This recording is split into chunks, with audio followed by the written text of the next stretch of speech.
and welcome to the AVForums podcast for Thursday, the 19th of March. We'll explain why in a minute. Joining me on this edition are Assistant Editor Steve Withers. This turn of events is unfortunate. We must accelerate our plans. News Editor Mark Hodgkinson. Keep your concentration here and now, where it belongs. I don't remember anybody with a Yorkshire accent in it. That was a bit Alan Bennett. It was very Not sure where that came from, to be honest. He should do the opening intro. It was a time of strife. The taxation of outlying star systems was worrying me no end. Games Editor Mark Botwright. Will you defer your motion to allow a commission to explore the validity of your accusations? And audio reviewer Ed Selly. The negotiations were short. Just like Steve. So, welcome back to the Later Than Planned podcast. We are late because Steve's been on a jolly to Barcelona to go and see some, but not many, new TVs, and we'll come on to that bit in a little bit. Nobody famous has died this week or escaped from a deadly crash yet, so there is good luck this week, and that means you may win some prizes. Part-timer Hodge, why don't you go through what we could win? We've got a couple of Blu-rays. We've got One Flew Over the Cuckoo's Nest. Then we have 3 copies of The Necessary Death of Charlie Countryman, also on Blu-ray. We've still got the scan competition going, which is to win a Thermalake Core X9 stackable cube PC case worth £140. So yeah, 2 pairs of Soundmagic P30S, which Ed really liked, I remember. Mm-hmm. And then, which this is a new competition on me, this one's passed me by, is a Dali Cubic One stereo sound system, which looks pretty nice, actually. They're very good, actually, yeah. They were in Bristol and they were sounding jolly smart. Yeah, and that's a colourful lifestyle system with a great sound. Okay, there you go. That's it. The competitions for this week. Make sure you go and enter them, and hopefully the good luck streak this week will work for you, and you'll win something. Let's move on to Steve's Jolly. So you went to Barcelona to see some new TP Vision / Philips TVs, and what did you see? Well, it was a bit of a disappointment, really, because it was their first half of the year models, and so all the really good stuff's not going to get released until IFA in September. So it was predominantly new full HD TVs and some Ultra HD TVs as well. They're a bit vague on some of the details in terms of what's coming out in the UK. For example, the highest ranked model is a 7000, and all I could get out of Philips was that there'd be one model being launched in the UK, but when and how much they couldn't confirm. Also, the bad news was that because they're using Android TV on a lot of their new models, that's been delayed, and it looks like they won't be able to get them in the shops until June or July, which I guess will also affect Sony because they are also using Android TV, and any other manufacturer that's using Android TV. Looks like it's been delayed by quite a bit. And we got a good look at Android TV, and I've got to say there was not a lot on it. It's really restricted by what Google will let them put on as apps, and at the moment, no BBC iPlayer, none of the catch-up apps. Actually, Netflix was about the only app on it. It was very limited, and it's so anyway you can add things like BBC iPlayer basically by sideloading it. It didn't seem so. Philips were actually leaving a lot of their own app store on their TVs as well, in order that people can access some of the stuff that just isn't in Android TV yet. Well, that's good to know. You're going to have the adult content there then. Yeah, quite. They certainly do cater to gentlemen's tastes on Philips television, which I always quite like. Very Dutch on there. Those crazy, sexy Dutch. So in terms of the actual models, the ranges, there's the 4000 series and the 5000 series, both of which are going to be full HD. We're going to get a 4000 series. So there's some small screen sizes, 20 and 22 inch 4000 series being launched in April. Those don't have Android TV, obviously. A 5210, 24 inch, April, May. There's the 4100 and the 4200, which are going to have larger screen sizes, 3240 and 48 inches. Those are also going to be in April and May. The 5500, which is going to be 32 inch, 40 inch, 48 and 55 inch. That's got Android TV, so it's looking like July for release of that. Again, full HD. These HD lineup 1080, what panels are they? Are they IPS or the VA? Looks like a mixture, actually. I think it's just whichever manufacturer. They were a mixture last year, weren't they? Yeah, it's a mixture of panels. So and that will vary from range to range and screen size to screen size. So really, it's a lottery then, depending on what you're going to get. Okay. Yeah. So obviously, we'll tell you in the reviews or go have a look in a shop. But the good news is that on our UHD TVs, at least, they're all 10-bit panels, genuine 10-bit panels, which is good. What else have we got? We've got 6500. This is a weird one. It's coming in a 32-inch screen size. No smart TV on it, apparently. I think they were sort of aiming at people who didn't want smart TV, just wanted a TV. Old people. Yeah, 6510, which is the smart TV platform, 40-inch, 50-inch, and 55-inch. Again, that's not going to be out till July. There's a 6520, that's a Ultra HD 65-inch, again, July. 6550, Ultra HD 40, 50, and 55 in July, and 6400 Ultra HD 40-inch, 50-inch, 55-inch in July. And there will be a 7000 series of some sort released in the UK. I don't know what screen size, I don't know which exact model, and I don't know when it's going to come out or how much it's going to cost. So make of that what you will. Did you actually leave the airport? Well, barely. The hotel, you could see the airport from the hotel. So when I say I was in Barcelona, not really. So in terms of the UHD lineup, I mean, they had quite a few models. I mean, there were a lot of 7000 models. Whether we're going to get any of them other than one apparently limits it a bit. But in terms of what their capabilities, obviously there was no HDR on these TVs. It's just UHD, 10-bit panel, Rec 709 color space. And the good stuff obviously is being saved till IFA in September, and we did get a glimpse. We got a sort of a demo or a first look at what's coming, similar to what we saw in January at CES. In fact, it was identical to what we saw. I think we were only part of a very small handful of people that got to see that anyway. So when we were at CES, the top of the line TV looked great. With 9000 series, the new version, whatever they end up calling it. That one had their micro dimming professional, which was a very effective backlights. Local dimming, I've got to say, full array backlight. They're using the direct LEDs on a lot of their panels. Actually, they're much thicker this year. They're not so concerned about ultra thin. But the 9000 looked, really impressive, really, really effective local dimming. I've got to say that was the one with the fireworks going off, and you weren't getting the haloing or blocking around the quite fine sparkles and detail. Color space wise, it looks like they aren't going. Well, they didn't seem to be going the route of quantum dot and wider color spaces. The demos that we were seeing, which were HDR stuff, was mastered at Rec 709. So like the Gatsby stuff that we saw in January, Phil. They were saying what they said was, the thing about wider color space and quantum dot is it adds a lot to the cost of the panel. So it depends on whether we're prepared to add, an extra $200, $300 to the cost to do quantum dot, which I guess explains one of the reasons why the current range of the new JS Samsungs are much more expensive than last year, because that's one of the factors that's making them more expensive. In terms of HDR, they were saying they're going to start with an open source HDR, not necessarily their own version. It looks like open source HDR is going to be the first thing to hit the market, rather than which makes perfect sense. Well, yeah, which makes sense. So you don't want to be messing around with Dolby's Vision, Technicolor, BBC have got a version. You're just talking about license fees, and you were just talking about costs there. So, if they're not going to go quantum dot, then they're not going to pay license fees for Dolby stuff or any other proprietary stuff. So go open source. So we'll have HDR. There's a possibility they might be able to actually do a firmware update for some of the other the last year's 9000 series. May be able to do because what they were actually seeing as a demo was actually a 9000 from last year. That's been rigged a bit to do HDR. So it's a possibility there might be some backward compatibility there. Also, it will be HDMI 2.0A, which they think they can just do with a firmware update rather than anything physical. So that's for actually. I take it that's just to read that'll just be to read metadata then. Yes, exactly. Yeah, exactly. So there's some interesting stuff coming. I think, in all fairness, and also given that it's not coming out until July, that's not even in the first half of the year. So it was a bit strange. This is our first half of the year launch, but you're not going to see any of these TVs until July. Okay. Well, great. I guess it's not their fault. It's not their really fault. Their They're fault, at the mercy of Android. They were making a big thing about their build quality, which they think is much better this year. More metal, not all metal, but large amounts of metal in the construction.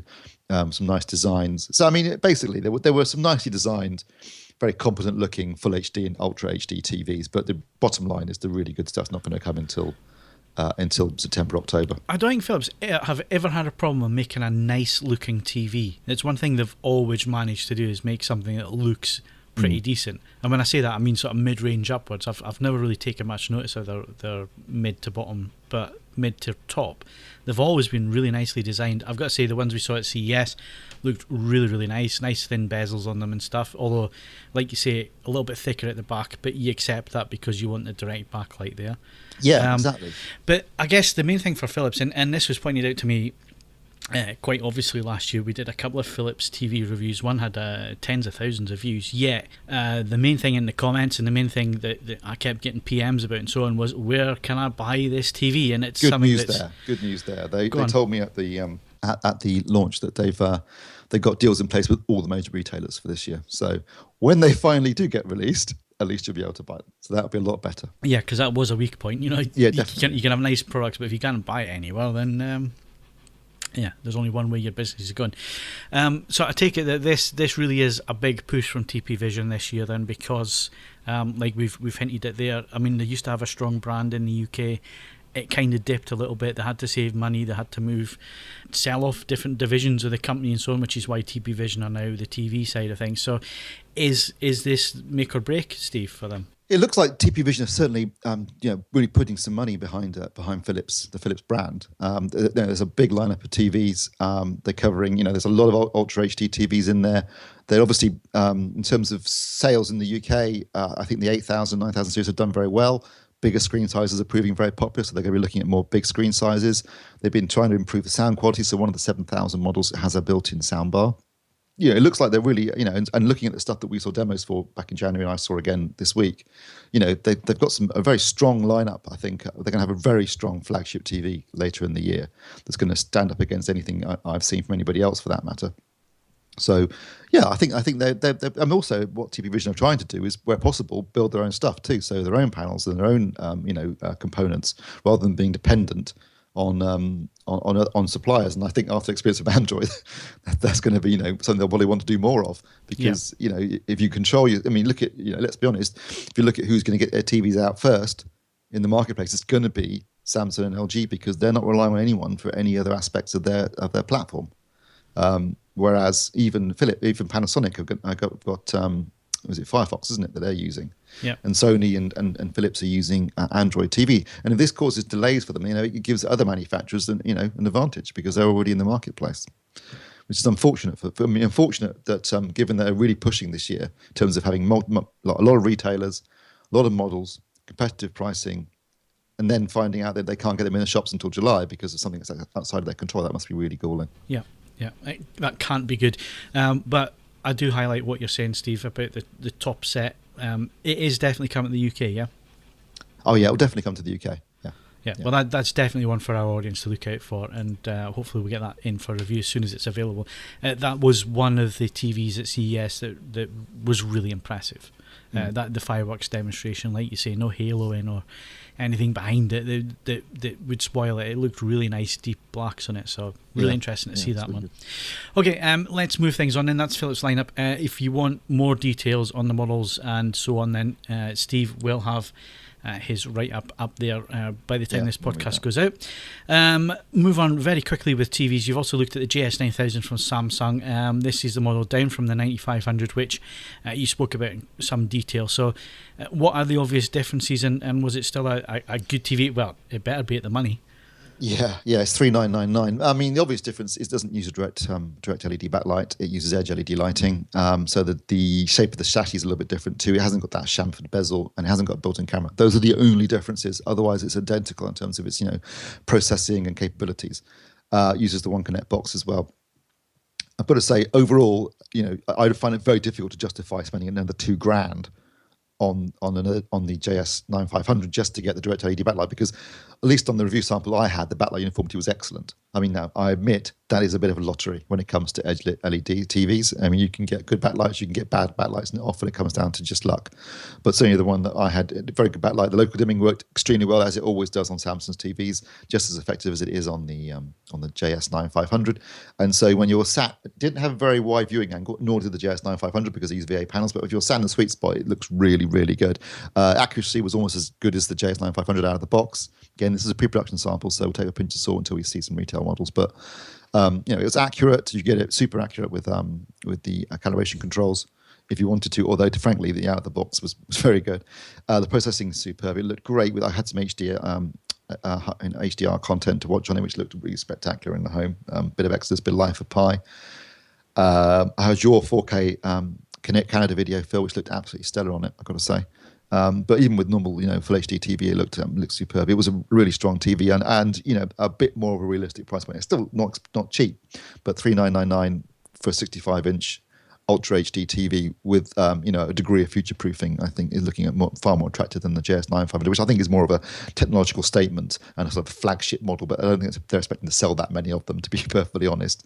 But this one I think will be strong. I mean, and given that it's going to be in the marketplace this week, next week, that's going to give them a definite advantage. Yeah, quick out the gates this year, well ahead of LG and Panasonic, who are normally round about this time of year as well. So and Sony again also are going to be well behind the curve because of Android TV. So it's looking good for Samsung at the moment. If they've got their models in the shops this week, and I think they are shipping them this week, then that's giving them a serious edge in terms of still shed loads of money for an LCD TV though. This is not cheap. No, this is what I can't get my head around this. But never mind. Let's move on away from TVs for a little bit. Although, is it away from TVs? Because it's one way that you could turn your TV into a smart TV, Mark, and that's the review that went up while we're recording this podcast today. It's a Hannspree micro PC. So tell us all about that. Yeah, well, it's basically an HDMI dongle. You stick it into your display. It runs a desktop version of Windows 8.1. So you can do anything you can do on your computer, more or less. I mean, it's quite a thing. I used to control it like a air mouse. So we're kind of more looking at it as a media device rather than, you could use it as a remote desktop perfectly well. If you were working away from the office, it works well as that. Looking at it as a media device, it has its limitations. I mean, a lot of those is Windows 8.1 bound because there's not that many native apps. You get things like Netflix and 1080p, but then a lot of the other stuff's quite flaky. There's not even a proper iPlayer app yet, other than the download. It's a difficult one to categorize because it does so much. I mean, if you just want a simple email, web browser, Windows device you stick in your telly, then it's great. It's also probably something quite good to take on your travels. But as a media PC, it was kind of flaky Wi-Fi. The Bluetooth transmitter wasn't very good. It doesn't do 5 gigahertz Wi-Fi either, which is a bit of a bugger for HD streaming. It's a decent little thing. But if you're looking for a media box, I would kind of be looking more towards the likes of the Fire TV or Roku or one of these Android boxes I've got, which I think are a bit more suited to the media side of things. So it's a kind of finger in lots of pies, but not very it's kind of single one thing. Is it a Windows mobile? Is it like a beefed up Windows mobile experience? Well, yes, it is. Is it a netbook replacement? Well, it could be. Could you use it as a media PC? Yeah, you could, but you could do better for all three. So it's kind of it's good, but it's not something I don't think I could find myself using. That frequently. So I guess rather than a desktop PC, it's kind of a good analogy would be Alan Partridge instead of Jeremy Clarkson on Top Gear. Yeah, that might be a bit cruel, but yeah, something like that. It's not obviously that powerful. I mean, it's reasonable. It's reasonable. It runs a browser reasonably well, and it can play 1080p video, and not a problem. And it's okay. It's okay, but it just falls between too many stools for me. Was Alan Partridge supposed to be an example of someone better or worse? That's for you to decide. Actually, yeah, he's a damn sight better than Clarkson in my book. The only thing is, the only reason that popped in my head is it's just popped up on TweetDeck, and it's actually Manny that retweeted it, which was 15,000 people have demanded that Alan Partridge replaces Jeremy Clarkson. That would be good. I'm going to join in with that. Right, so let's move on. Audio-wise, Ed, your first turntable review went out. You've also looked at some headphones this week. Tell us about the headphones. Well, that was a new model from Audio Technica, who, like many Japanese companies, have got snappy and memorable naming down to a fine art. This was, do you know what? I'm actually going to read it and make sure I get it absolutely right. The ATH-MSR7. Which obviously rolls off the tongue perfectly, but don't let the boring name get you down. The headphones themselves, £200. Another example of this sort of hybrid headphone category where you've got one eye on use on the move and one eye on use on the home. I think Audio Technica have come down slightly in favour of use at home, but the result is a stupendously comfortable pair of headphones. Very, very comfortable, easy to wear for long periods of time. and I thought they sounded pretty good. It's interesting. I'm very remiss of me. There's a comment on the reviews from someone that demoed them, saying they found them a bit sibilant. Now, I think that's interesting because out of the box, the pair that arrived were absolutely brand spanking new. That would be in keeping with my immediate impressions first time I literally just checked them to see if they were working. I just described that to them being absolutely brand new. With all new headphones, when I receive them for review, they are connected to my long-suffering iPhone 4 and just left upstairs on loop for between 24 to 48 hours, depending on the amount of time that's available. Having done that and got some hours on them, I didn't find that to be a problem, but I would suggest that if you are looking to demo them, see if you can actually get a listen to a pair which you've got a couple of hours on. And I appreciate that's not the easiest thing in the world to do with headphones, but it really does make a difference. But yeah, £200, and if you're looking for a pair of home headphones that you can take out and about on the move without looking like a complete idiot, really very, very good indeed. Just as a heads up, we've got obviously you've done your XTZ review, which I thoroughly enjoyed reading. Thank you very much. And it's interesting. I've got, there's considerable enthusiasm for that. If you are a bit concerned about the price of the XTZ, and some of the comments suggested that it was quite pricey, please keep an open mind to the one that I've got coming a little bit later on this month, is all I can say. I've had a bit of a BCAD moment this month with a 5.1 pack, and I hope to try and get my thoughts across as to why that is, but I'm not going to pretend that it's a bargain basement experience either. Yeah, just to add to the XTZ as well, I have what some people would describe as the next step up from there. Different manufacturer, but the same type of speaker, and one that's been around for about 15 odd years and is in a Mark II guise. So hopefully we'll get that in, hopefully next week or the week after for review, which should be quite interesting to put them up against the XTZs, and then obviously the package that you have, Ed, which is considerably more expensive. But I remember reading on Twitter that you saying that it's the best subwoofer you've ever heard. Yes, as we know, I have some reservations about subwoofers. But this is an exercise in technical obsession, and the result is extremely expensive. It's a £3,000 subwoofer. There's no getting around that. But it is unquestionably the finest example of a subwoofer I have ever used in my room, and I believe heard full stop. It is utterly astonishing. Okay, so also coming up for review is the X3100, which I'm working on at the moment, which is Denon's entry-level AVR. Got to say, mega impressed with that, and it's been driving these speakers as well, the XTZs, which are a 4 ohm nominal load, which, for an entry-level AVR is maybe not the easiest. And it's managed to drive them without any issues whatsoever. Really fantastic little box. Writing that up at the minute. Steve, you've got the 7200, which is the top of the range. Yes, I've got the X7200, which I promise I'll get finished, because I think someone in the last podcast thread said when you're going to do the review. That's coming next week, and really, really good receiver. The only fly in the ointment really is just the impending, and I've got to say we're already on the 18th of March. DTSX announcement, but I think that's a bit of a red herring, to be honest. So do I. I mean, forget DTSX, to be honest. Right now, all I can say is with normal 7.1 channel stuff or Atmos on Oro as well, it sounds absolutely superb. And my argument at the moment, Steve, is: do you really need it? It's funny. I watched Fury for the first time at the weekend, and that disc is only a 5-channel mix, and admittedly, listening to it on a 5.5 grand's worth of speakers and 2 grand's worth of AV amplifier, you'd expect it to be reasonably good. But I just didn't feel at any stage, God, I really feel I need headroom or I need additional surround. It just worked, and it was extremely effective and extremely convincing.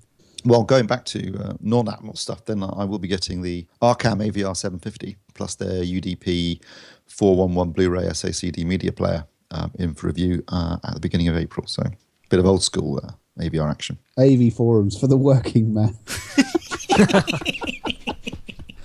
No, actually, I need to before we get accused of being pointless elitist The other speaker package that I am reviewing this month, and I am writing up as we speak. Hang on, Ed. There's only you saying that we're elitist here. Well, I'm just guarding against me being accused of it. You are elitist. Yeah, I am elitist. I make no bones about it. But I'm also doing Acoustic Energy's entry-level speaker package, which is a rather less hair-raising £1,300, and it's extremely good. And I hope to make an interesting review of that, which will also be out this month.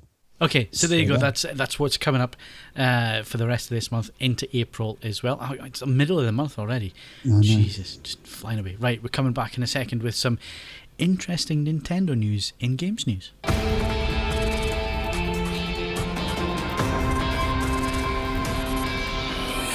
Surely, as far as Botwright's concerned, all Nintendo. Oh, it'll be orgasmic for Mr. Botwright. I gave up time actually writing about it to do this podcast. There should be something up on the site by the time this podcast goes up. Good. Right, so that's Nintendo. They made the announcement that they're going to do mobile games. Everybody went, ooh, does that mean that there's no more consoles? And then they've let slip that there is a new console in development, and the code name is NX. Yes, basically they've relented for a long time. Nintendo have shied away from lots of calls from analysts who said they would make absolute, trillions by putting their IPs on mobiles. I think quite rightly they've been a little bit wary of doing that, simply because mobile gaming has kind of been associated with the freemium model, with free games that require little in-app purchases and things like that, and of questionable quality that people will happily play simply because they're free initially. Then there's also the question about whether their games could ever properly translate to touch devices, things like that.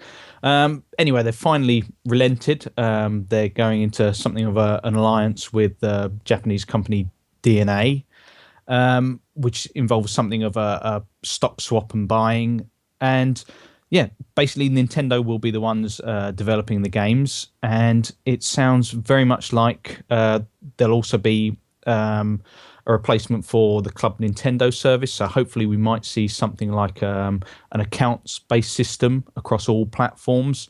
But Nintendo were wary about people obviously taking this as some kind of a sign that they'd conceded somehow that the Wii U's tanked, so we're moving out of hardware. It's harder to continue making money through that revenue stream, and things like the handheld consoles are also, those sales aren't as healthy as they once were. But yep, they've nixed that by saying the NX, they're currently developing a dedicated game platform with a brand new concept.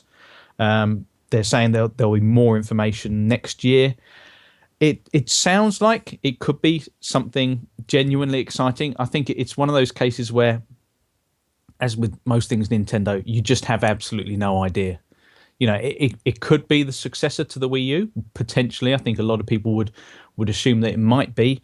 By the same token, the fact that they're teaming up and they're looking at mobile games, and they're looking at potentially some kind of maybe an account system working across all platforms. Maybe it'll be some kind of in-between hybrid smart device, something that you might be able to, say, connect up to your TV and also be able to play games. It might be touch, it might have traditional buttons. It really could be anything. I mean, last time Nintendo seemed to be in something of a sticky situation, and they had to, find some way of reassuring people that they knew what they were doing. They came up with the idea of amiibos, of little figures that you put on your controllers, a vague health initiative, and talked about non-wearable technology, which obviously is just technology. So you have absolutely no idea what they're going to be doing, but yeah, everyone is suitably excited. I think it should be a smartphone in the shape of the original Game Boy. I would genuinely love that. I mean, it is interesting. It is interesting that they haven't said what kind of hardware it's going to be. They haven't said it's going to be a console used on the TV, or it's going to be a handheld. They just haven't said anything. No, and it is almost a little bit of a kind of it's a bit of a cop out to say, we're currently developing new hardware, because it's naturally assumed that with any company of that size, you're always developing something. At no point do they sit and say, well, let's leave it a few years and then we'll come back to it. They're always working on the next gaming platform. This was just basically a way of saying, look, we're not going to be moving out of traditional gaming. There will be something that is a dedicated gaming device. So to say to people, don't worry, we're not just simply almost, running down the hardware section and starting to kind of, transpose all of our IP onto the mobile platform where we might be able to make even more money. It was a way of kind of reassuring the traditional fan base that they're very much committed to it. And if they can manage to kind of drag themselves into the 21st century and have a proper online accounts-based system where you can tie content that you buy across several different devices, that would be absolutely huge for them. And it'll be 4K. Oh well, steady on. I mean, we're only just in the stage of HD, so we're not quite at that stage yet. I mean, with the Wii U's gamepad, they're still using resistive screen rather than capacitive. They still don't even have an Ethernet port on the back of it. So there are several kind of slight oversights with any piece of Nintendo hardware these days, kind of little quirks. But yeah, I think definitely if they could find some kind of hybrid device that could be full HD for a portable gaming system, and you could play it on your TV in the way that a lot of people thought that the gamepad would be used originally. That idea that you could just kind of stop playing in one room and then take the gamepad to another room.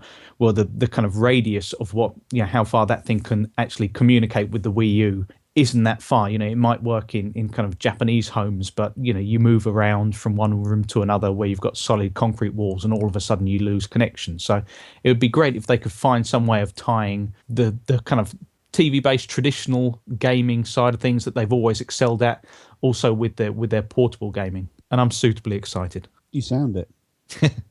It says here, Mark, that we've to talk about the upcoming games podcast, but that's 3 or 4 weeks away. We've just had one that went out at the weekend, so maybe we'll talk about that one. Yeah, I think that's Steve suffering from a bit of jet lag there. Game. What, between Spain and hour ahead? And, yeah.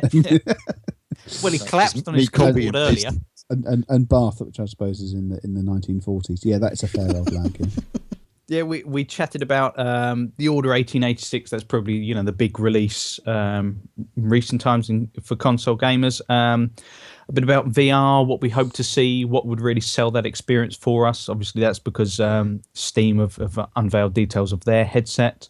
Leon is suitably excited about Rock Band 4 being announced, and we also got onto the topic of genitalia in state of decay, and I'll just leave it at that. Probably best. Okay, so is that games news? That is games news.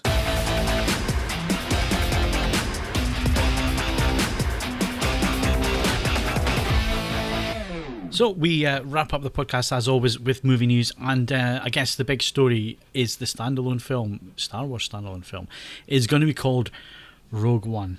This was really quite tantalising news. It has piqued my interest. Yet there's very little in the way of detail about this. It's you that put this news story up, Steve, so why don't you fill in the blanks for us? Yeah, it basically it looks like what Lucasfilm/Disney are doing is kind of following a similar sort of plan that they've been using with Disney/Marvel, which is releasing sort of key films and then sort of separate standalone films connected to the key films each year. So, for example, we've got obviously coming out in December of this year, Episode 7, The Force Awakens, directed by J.J. Abrams. And then December next year, they're going to release this standalone Star Wars movie. So it will be part of the Star Wars universe. No one's really sure exactly what it's going to involve yet, but the fact it's called Rogue One suggests it might involve X-Wings, because obviously Rogue Squadron was, well, actually, there was a game, wasn't there, Rogue Squadron? Yeah, it was fantastic. On the GameCube. Or it's a misspelling, and it's about a makeup department in a galaxy long time ago and far, far away. Rouge One. And it's being written by Chris Weitz, who did, among other things, did an American Pie, and he did About a Boy, and he did The Golden Compass. Good writer. And it's been directed by Gareth Edwards, who directed Monsters and Godzilla. So that's certainly an interesting creative team there. The only cast member confirmed so far is Felicity Jones, who recently got nominated for an Oscar for her part as Stephen Hawking's wife in A Theory of Everything. Again, interesting, having a female lead. That's an interesting turn. I guess the thing is, Steve, what we really want to know is how far apart these films are going to be narratively. So, is Rogue One going to feed into episode 7 and 8 and 9, or are these completely standalone in a completely different part of the universe, in a different time zone? This is what we need to, I think, try and work out. And yeah, it might be about X-Wings. So is it going to be round about the time of episode 4, when they're attacking the Death Star, or is it going to be something completely different? The rumor has been that it might be set before episode 4, sort of in that gap between 3 and 4, because what Disney / Lucasfilm are doing is putting out an awful lot of content this year, things like books and comic books, actual novels, to fill in the gaps between episode 6 and episode 7. So there's some kind of continuity in terms of the narrative. But whether this is going to be involved in any way with 7 and 8 and 9, or whether it's going to be a completely different time period, I mean, I guess you've got the freedom. They've got the freedom to do whatever they want now. They've got this whole universe to play in, and why not do interesting stuff? Maybe do things a bit darker, a bit more, a bit more adult, perhaps. I would pay to see the genocide of Jar Jar Binks' species. I mean, literally the most gut-wrenching, gore-laden brutality. Basically, if you like, all of the worst tenets of humanity used to just systematically exterminate them. That would be fabulous.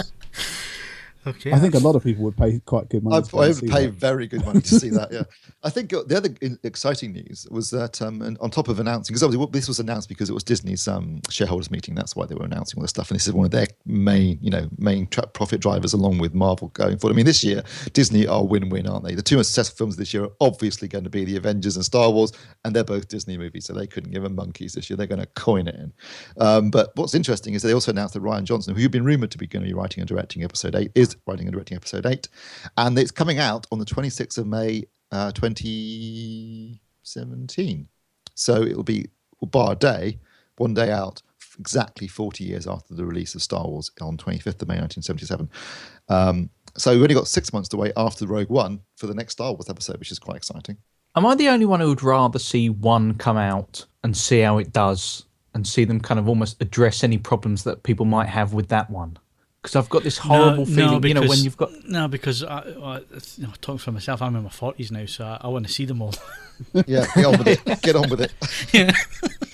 But it feels a little bit like kind of everything is tied in together, and so it's almost like if one goes down, they'll all go down. Yeah, well, that was kind of what I was trying to hint at with the standalone films. I think they need to be completely separate from episodes 7, 8 and 9. They need to be proper standalone films, looking at some other part of the universe, I think. Do you think they'll be standalone in terms of their style, though, as well? That's what I'm kind of saying. You would assume that they've kind of agreed upon some kind of thread of general style. I think it would just work, because all you need to do is look at the animated series and how great that was, because it was in fresh hands. It was in hands of people who understood the universe but could add something different to it and add something new and add a bit of fun back into it. And I think that's why Clone Wars was so good, because it was given to people who understood the universe but were not constrained in any way. And I think that has to happen with not just 7, 8, 9, but it has to happen with the standalone films as well. So I'm completely for a completely different way of doing it, if it's good. It's not a particularly risky caveat, if it's good. If it's good, yeah. Yeah, you're allowed to take risks, but it has to be good. You know where I'm coming from. I'd just like to see them do something a little bit different, because there's so much in the universe that they could work with and that they could use. And like I say, Clone Wars was, for an animated series, absolutely annihilated the prequels in terms of enjoyability. Yeah, it was fun. If the prequels had been half as good as Clone Wars, they wouldn't have been as bad as they are. Still, it's going to make, even when they finished 7, 8 and 9, so what we talk about in 2019, so in 4 years, we'll have 9 films to watch, but you're still got to get through 1, 2 and 3 before you get to anything half decent. It's going to make that marathon particularly painful. Unless, the fans all club together and we pay Disney to destroy the prequels, and we all just pretend that they never happened, and somebody gets to make them again. We don't need to destroy it. The nature of Hollywood making everything again anyway means that someone's going to have if these films are successful, someone's going to have another stab at it. Yep. It's just the way of things. Like a stab at Jar Jar Binks. I don't know if you were offline whilst we were saying it, Mark. We wanted to see a film of Genocide. The genocide of Jar Jar Binks' Gungan race. genocide. That's what we want. That's actually a great title for it as well. Good name for a death metal band as well. Yeah, I was just thinking death metal band. Genocide. No, I think if Disney just put out Star Wars, the original film, as was in '77, I'd be happy with that, frankly. That'll do me. Just that one film, then the rest of it will go. I've got to let go. I've got to let go of this balloon now. It's been too long. It's time to grow up. No. I was always told if you haven't grown up by the time you're 40, you don't have to.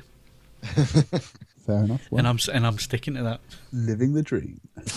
Sure am, Ed. Sure am. Right. Anybody else got anything to say about Star Wars?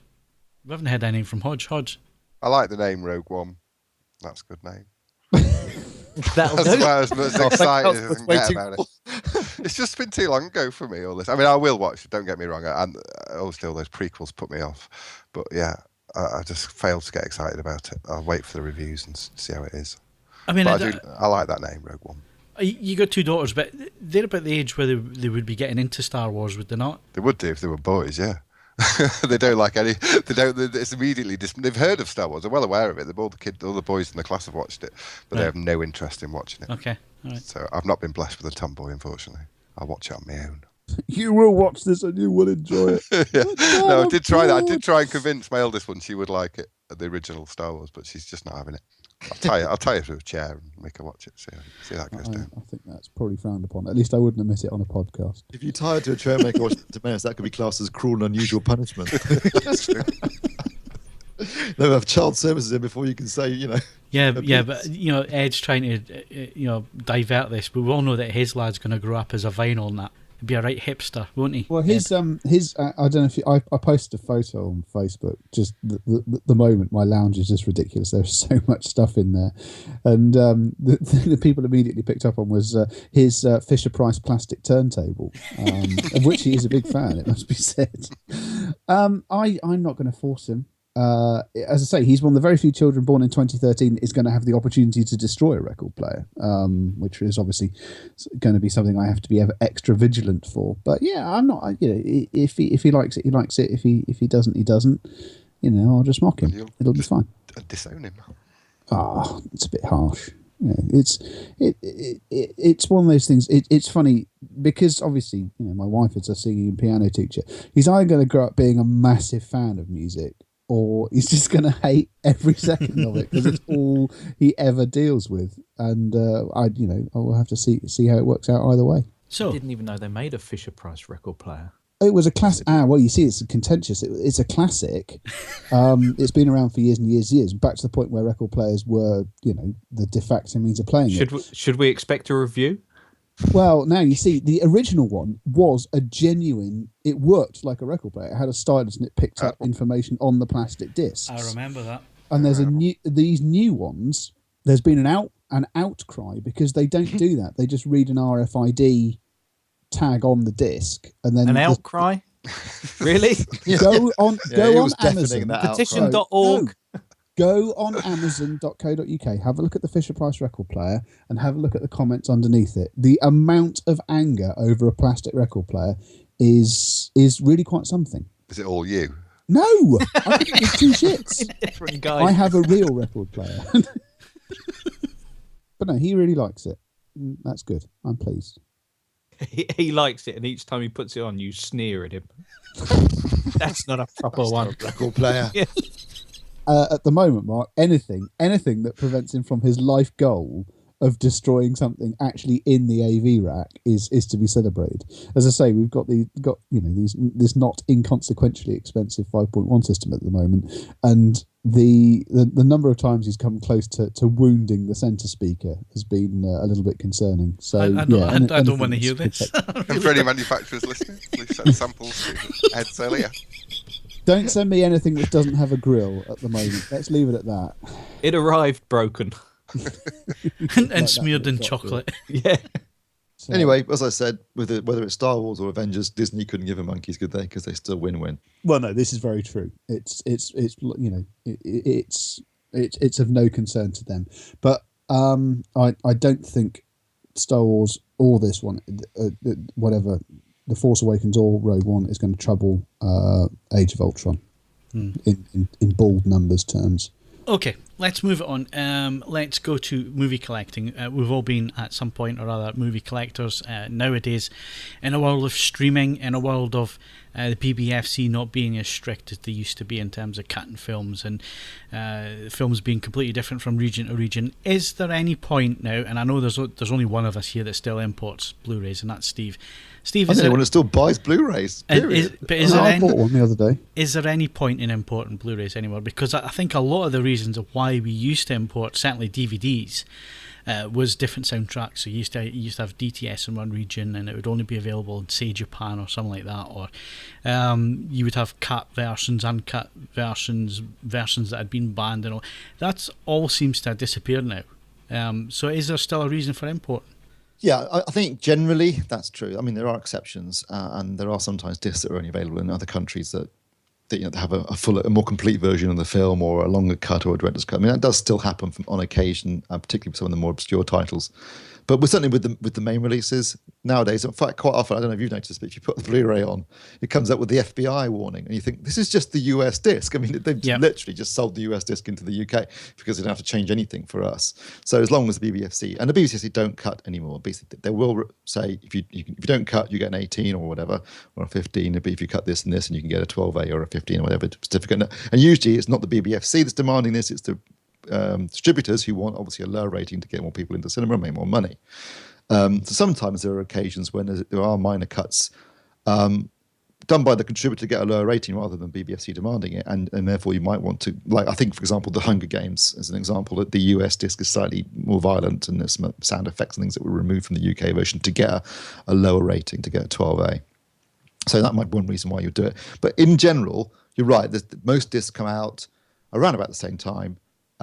Sometimes even before in the UK. I noticed Marvel have a habit now of launching their films in UK and Europe before they even open in the States. So sometimes you get stuff coming out sooner, in fact. And it's an identical disc and it's the same contents and same extras and it's the same cut. So yes, that's absolutely true. I did notice this morning when I was thinking about it that, to my surprise, The Hobbit, which comes out on Tuesday in the States, doesn't come out in the UK until 20th of April. So that's actually nearly a month's difference, which is surprising, considering they opened on the same day at the cinema. Quite why that is, I don't know. But so that would be an example of somebody maybe who couldn't wait a month could buy it. I mean, in the States. that could just come down to replications. You know, that Possibly, it could be that they can replicate for the US and the UK has to wait a month. Mm. Certainly when I used to collect Laserdiscs and I used to buy Laserdiscs and I used to pay a fortune for the new Laserdiscs, it was usually 6 months ahead of the UK, and then the vast majority of the cases, you could buy the Laserdisc of a movie which hadn't even had its cinema release. I'm thinking of Twister. I had Twister before it was even at the cinema in the UK. Still happens occasionally. Smaller films that are distributed, from region to region rather than major studio stuff. Like I watched John Wick on Blu-ray, on US Blu-ray, about 3 weeks ago. It doesn't even open in the UK till sometime in middle of April. So you can still do that on occasion and see films long before they open in the UK. But that is rarer and rarer now. Nowadays, back in the bad old days of prints, basically of 35mm prints. It cost money to make a print, so they would tend to run them in the States and then they come over to the UK. So there was a definite 6 month. I mean, famously, we often forget this, but Star Wars opened on the 25th of May. 78. Yeah, it didn't premiere in the UK till Boxing Day, and didn't actually start going on UK release outside London until February. Most people didn't see it till March 1978. So that's nearly a year later, which people I think have forgotten now. But that's largely gone by the way now, because obviously it's digital delivery. There's no problem with creating prints. So that's not so much of an issue. I mean, basically, the reason I tend to have a habit of buying US discs is because I just really hate the UK packaging. It's something as silly as that. No, you see, this brings us BBFC logos, and the 15 certificate stuff on the side of the. I mean, I know it sounds stupid, but that's why I do it. I think the US discs are better packaged than the UK ones. So you're paying £6, £7 more for the packaging. Sometimes, yeah. You sit there and watch the packaging. I know it's stupid, but I'm not the only one who does that. I know. There's a whole. It doesn't mean it's not stupid. It's because you're not the only one. Yeah. I don't understand the appeal of steelbooks, but they're incredibly popular. But you see, this is what I was going to come on to. There's a whole section of the forums. I don't understand it. I really don't understand it. I understand the whole collecting thing. Steve understands the whole OCD thing, don't you, Steve? A bit more blast proof, I guess, in the event of an attack on your house. I can't think of any other good reason. But the thing is, you're going to put them in sideways anyway, so you're not even going to see them. You're going to have to take them off the shelf to have a look at them. I don't understand it. I really don't. DVD and Blu-ray packaging, with the exception of the lovely tin that Band of Brothers came in, I've never had a remote interest in any piece of DVD or Blu-ray packaging The at big all. thing was always LD. Always Laserdisc. It was always the gatefold open Well, up. I've got vinyl for that. I mean, and there are occasions where, even when the media is the same, it's worth seeking out a certain version or release simply because it just comes in an altogether cooler piece of packaging. But that there are sort of some tangible differences to that. And I suppose the key difference is that you'll normally get your money back if you suddenly got bored of it and decided to sell. But for films, no. I mean, I have no surviving DVD boxes. They're all just in gigantic wallets these days. Talk about some absolute stinkers of films that I would pay an absolute fortune for to get them from Japan. I'm thinking Armageddon. And it didn't even come in. I like Armageddon. But it didn't even come in a proper DVD case. It came in a CD case from Japan. The only reason you paid an absolute fortune for that was because of the DTS soundtrack. You know, we used to do silly things like that, like Jurassic Park as well. I think it was only available in the States as a DTS release. And then, of course... Laserdisc. Was it Laserdisc? Sorry, yeah, the Laserdisc. Well, I got that was one of the first DTS lasers. That's right, yeah. Not the first DTS lasers. And I can remember I saved up for 2 months to buy that. This is kind of a good reason with that. You know, you're going to get more enjoyment out of it rather than just the, packaging. Well, I don't know. I mean, this is where it gets complicated, isn't it? Do you find the media then more satisfying because it came in a nice package? I very rarely do. As I say, there are one or two exceptions I make for vinyl when there is a clear and tangible benefit to a different piece of packaging. But otherwise, no, it's the actual content is what's important. And if the content is crap, there is no way you're going to persuade me to buy it. See, when I got my Star Wars Definitive Collection box set from the States, I think I paid £300 for it. £250, £300 £250. It had, was it 15 discs or 15? Yeah, it was CAV all the way, wasn't it? Yeah, so it was loads of discs. There was a hardback book, George Lucas book thing. I loved opening that up and the smell that you get from it and stuff, but I was absolutely petrified taking the discs in case I scratched them or whatever, so I very rarely played those discs, even though I'd spent all that money. And the initial release of that, there was a mistake on the Empire Strikes Back. There was a brief scene missing, wasn't there, on the start of one of the discs. So they had to... people were panicking which version they had. Yeah. But some of those Disney ones are gorgeous, beautiful, big box sets with the movie and loads of extras, and there'd be prints and books and all kinds of stuff. They were gorgeous. Two of my favourites, Toy Story box set, which again was one of the original first DTS discs, if I remember correctly, and the other one was the Terminator 2 box set. Terminator 2 box set. I've still kept that. That was a fantastic box set, that.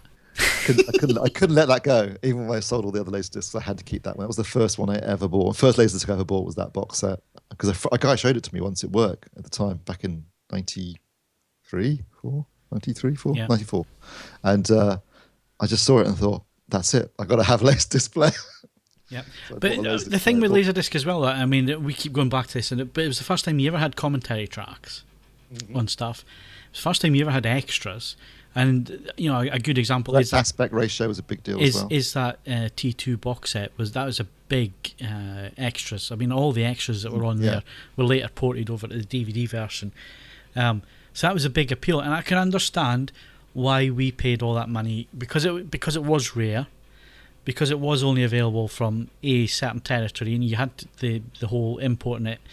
There was a little community that surrounded that. I remember getting the old A4 folded in half catalogues from, was it Laserdisc somewhere? I can't remember. Laser Enterprises, is that right? Something like that. I mean, there was loads of these little companies that would send you the books out, and it had all the lists of the latest Laserdiscs, and where they would import it for you, so you weren't getting hit with a duty and so on. But don't worry, with 4K Blu-ray, you'll get to do all this all over again. But you see, will you? I think it's all changed now. Minority nutter format. Sorry, you heard it here. Well, you didn't hear it here first. We've been banging on about it for a year. Yeah, but you won't be nipping down your local supermarket to buy them. Let's put it like that. But Mark B, was there, or is there anything like this in the gaming world? I mean, I'm assuming that there will be a few people who would, certainly Nintendo-wise, that there'd be Japanese-only stuff that people would try and get their hands on and that kind of thing. I mean, was it big in that world? Was it? Yes. Yes, it used to be very big, particularly, back in the days when we would get very poor PAL versions of games. A lot of people have often said, the Japanese packaging is better. Various ones with the kind of Japanese centric characters, something kind of strange things happen when they get translated through kind of US firms. They make characters just look a bit odd. All they your often base are belong to us.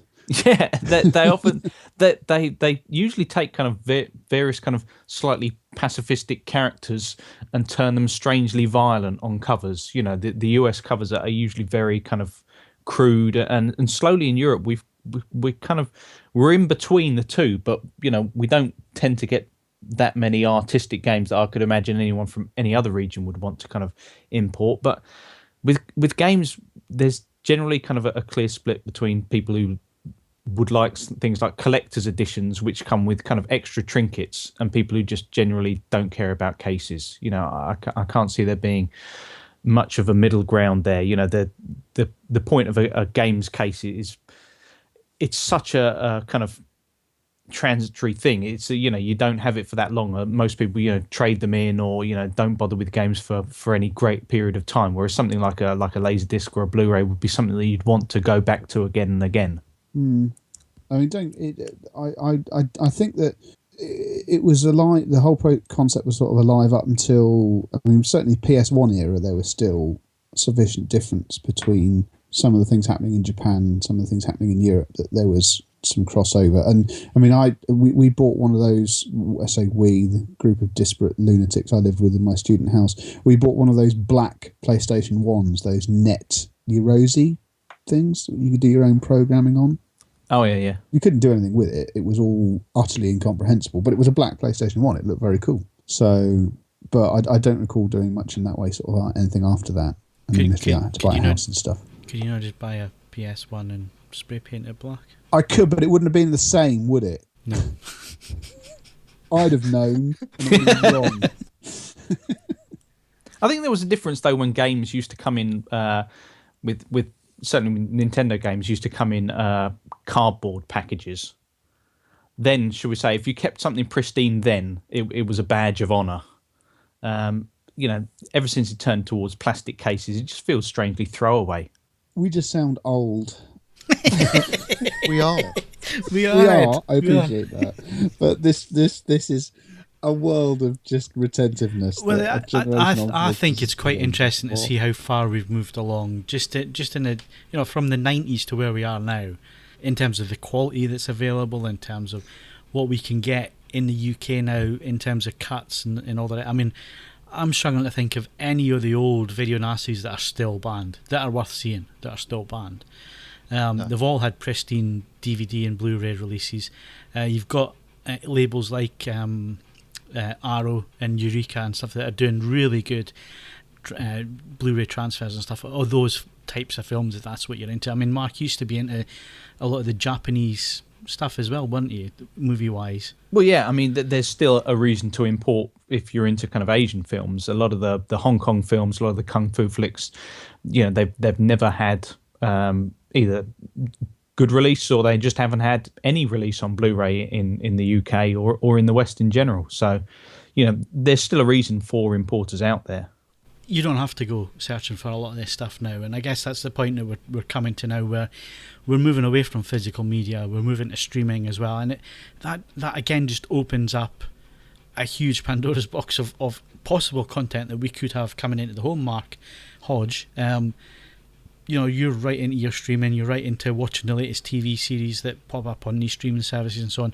I mean, when was the last time you bought any physical media? Other than for the kids, I can't remember. We buy the kids Disney Blu-rays. That's the last time I can remember really buying them. Other than stuff for actually, reference 3D discs and stuff for reviews. No, but I do, on a similar vein, I can be put off by a dodgy user interface. So, comparing, say, the Netflix user experience interface to, say, the likes of Wacky, which looks really basic. It just puts me off instantly. So I don't go searching for the content like I would on Netflix or another, or say Amazon Prime or something. So presentation is still important, but it's obviously it's not the treasuring of a physical thing anymore. Ironically, I'm having this conversation. I'm being derogatory. I have just bought the most expensive CD I've ever bought. That was actually the last piece of physical media I purchased. What was it? Erasure's Greatest Hits? Well, I haven't yet found a copy that just meets my expectations. No, it was a group. Well. A sort of music collective, Uncle, as in spelled from Uncle. Yep. They did a 3-disc mix for Japanese radio. This is already sounding unbelievably pretentious, isn't it? And essentially, there are 2 releases, neither of which are especially common. But the first 500 weren't sold; they were given to the various great and the good, and they have no barcode. And they are sufficiently rare, especially as the packaging is cardboard and relatively disposable. So yes, I spent some money on something I don't. Go on, how much? Actually, not too bad. As much as a coat? No, it was a whisker over 30 quid. That's nice. A mere bag of reasonable. tablet for three CDs and a cardboard wallet. I used to pay that not that long ago for Manic stuff, because I used to go for the Japanese releases because you used to get more tracks and stuff, and I'd quite happily pay 30-40 quid for a double CD that was. But I think what's possibly different is that obviously I've bought this now, and then I don't use CD anymore. They were ripped, put on the NAS drive, and the box has been squirreled away, never probably to be used or seen again. BC, this is until you one day find your son sticking it on his Fisher Price. Well, it's sufficiently far away that I'm hoping that won't be a problem immediately. But yes, I'll have to keep an eye on that. But I guess, I mean, that just points to coming full circle, doesn't it, Ed? You know, we're talking about collecting stuff, about important stuff, and now everything is based on a hard drive or a hard disk somewhere. Whether we're streaming that, whether we're ripping it ourselves and so on. That's just the way things is going. I guess we're coming to as well is that the restrictions just aren't there in terms of the content that it used to be. I mean, you can unblock us, you can get other services where you can go and look at Netflix in different countries and so on. You can do other services as well. So actually getting your hand on the content, there's no real challenge in it anymore, is there, for the collector? I looked after I bought it, because I have to stress it didn't matter to me. I wanted a physical copy of this CD, but it would have taken me about 10 minutes to torrent the same material to a standard utterly indistinguishable from the rips that I've just done. Yeah. And yes, when it comes to things are no longer rare because they're very hard to get hold of. Almost everything that can be transcribed to the internet has been transcribed to the internet, and whatever legal issues, if it's rare because the physical release was so artificially restricted, I don't feel that there's as much of an argument for seeking it out when the scarcity is entirely enforced.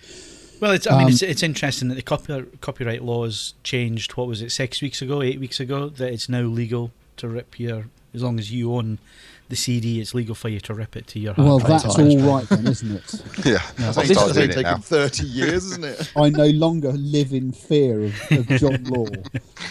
Yeah, but I mean, it just points to where we're going. And like you say, if you want to find it, it's out there. Yeah. And I guess that's why the BBFC have become more tolerant over the years, is because they realise that, frankly, it's like, a tidal flood and they can't stop it now. I mean, everything's available on the internet. So what's the point in cutting things in the UK? Well, there is that, but then John Furman, before he disappeared, he definitely started to go down a more liberal way of looking at films and certifying stuff, and that sort of kicked things on. And then there was that film, I can't remember the name of it now. What was the film that was basically a porn film, but it was concert footage and stuff in it, and 9 songs. 9 songs, and you get stuff like that just completely changes the 18 certificate. Yeah, totally. I mean, and I think that started when they changed the name from the British Board of Film Censorship to the British Board of Film Classification. Their role now is to classify things so people know what to expect without, unless it contravenes the law, So things like animal cruelty, for example, obviously would be cut. But unless it contravenes law, there's no reason for them to actually cut anything. It's just, that's an 18 certificate. And what you found is, I don't know about you, but there's stuff now in a 15 certificate film that would have been banned and absolutely cut shocking 20 years ago. I mean, the 1990s, you wouldn't have seen that kind of thing being released.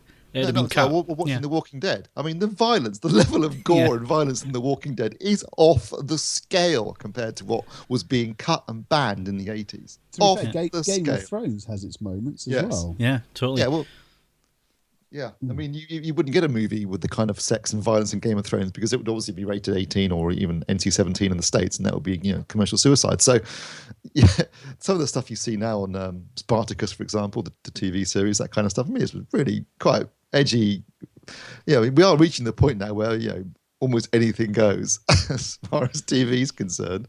So I guess this brings us full circle back to the original question, and not really is it worth importing Blu-rays anymore, but is there any point to it anymore? Because you can more or less get the content you want in this country, so there's no really, unless it's a really super duper ultra rare, and you have to have the physical version, like Ed had to have that physical version of the CD, even though you could have gotten it from a torrent.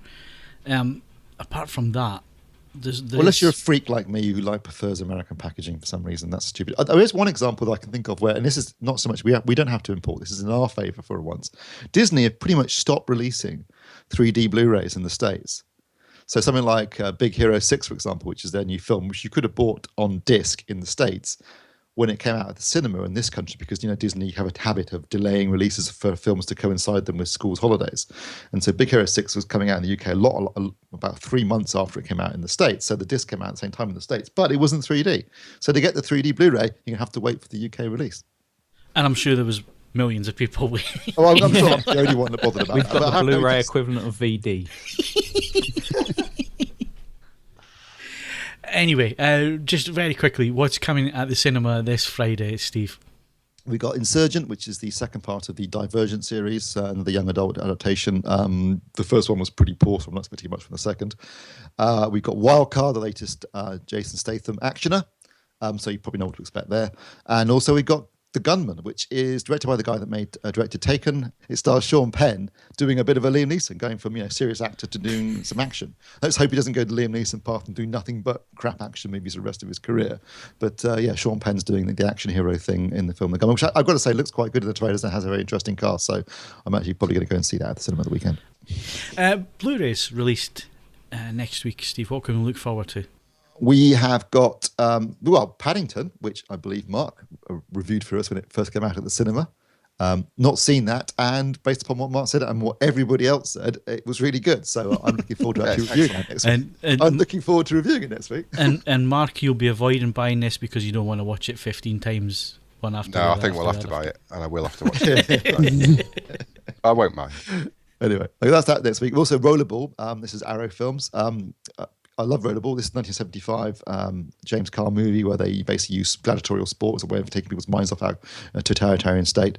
I think, to be honest, very prescient for its time. I think a lot of what in the things in the film have actually come to pass over the years, and that's another cracking Blu-ray set by Arrow Films. And like you said, Phil, there's no. If you're a film collector and you're into your movies, there is no better time than now for getting really top quality transfers of films with loads of really great extras, and that's another good example. The other film coming out next week, which I think Kaz is going to be reviewing, is The Homesman, which is a Western written and directed and starring what's his name?